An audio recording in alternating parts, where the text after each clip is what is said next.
Alors bonjour Annie, pouvez-vous nous expliquer votre parcours s'il vous plaît? Eh ben, moi, au départ, je suis toulousaine. J'ai fait mes études à la fac de Toulouse. J'ai passé l'agrégation de maths. Et puis, après des périples de balades dans la France avec mon mari, je me suis retrouvée donc être professeure de maths sub bio à Montpellier. Et comme j'avais commencé la plongée avant et que je voulais pas savoir qu'est-ce que je voyais en plongée sans savoir ce que c'était, j'avais déjà commencé à me documenter sur des livres pour savoir quels étaient les animaux et les végétaux que je rencontrais. Mais je n'avais aucune formation en biologie puisque j'étais prof de maths et pas passionnée du tout par la biologie avant.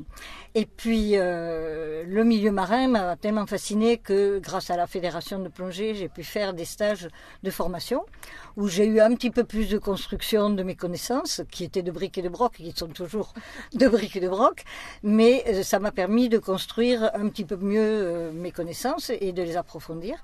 Et ça m'a tellement plu que j'ai commencé à faire de l'encadrement bio, mais pour faire de l'encadrement bio, il fallait faire de l'encadrement technique. C'est pour ça que j'ai passé mes brevets de moniteur de plongée.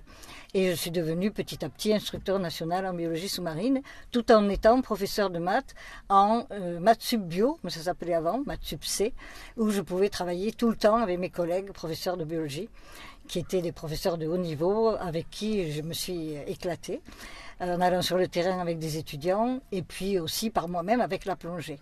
Et le milieu marin, qui est un milieu très fragile et qui est fascinant, et quelque chose de passionnant, qui fait que j'ai passé beaucoup de temps, et dès que j'ai pu apprendre ma retraite, et ben à ce moment-là, je me suis vraiment lancée uniquement dans la biologie sous-marine, qui est devenue ma passion, et de la faire partager, de former le plus grand nombre de gens et de participer à un maximum de programmes de sciences participatives, dont certaines, je les ai mises en place moi-même, parce que le suivi du cantonnement de Pourquières, les scientifiques ne nous ont pas donné de protocole, donc j'ai créé un protocole de toutes pièces, qui tient la route puisque les scientifiques l'agréent, on leur donne nos statistiques et ils les prennent et ils en sont fort satisfaits.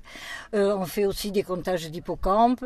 Je participe beaucoup à un suivi qui s'appelle BioOps, qui est un logiciel qui permet de recenser toutes les espèces que l'on rencontre en plongée, en balade le long de la plage, sur l'estran, les laisses de mer, sur le bateau éventuellement.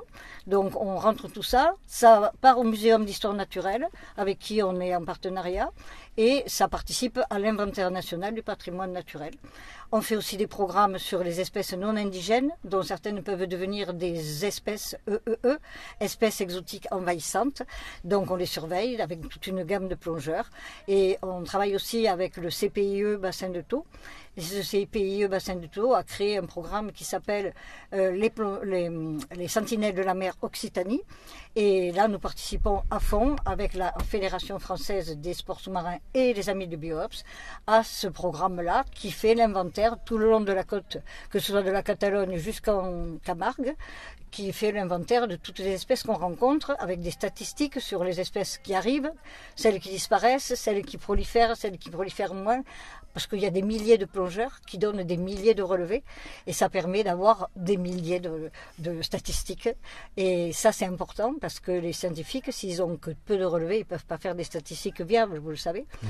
Il faut avoir beaucoup de documentation pour pouvoir faire des statistiques. Donc, au mois de juillet, on va partir dans la zone narbonnaise qui est très peu plongée parce qu'il n'y a pas tellement de relief.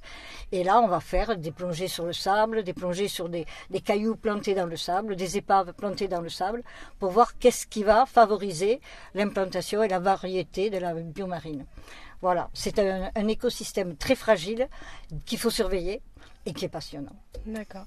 Et du coup, la science participative, c'est ouvert à tout le monde? Oui.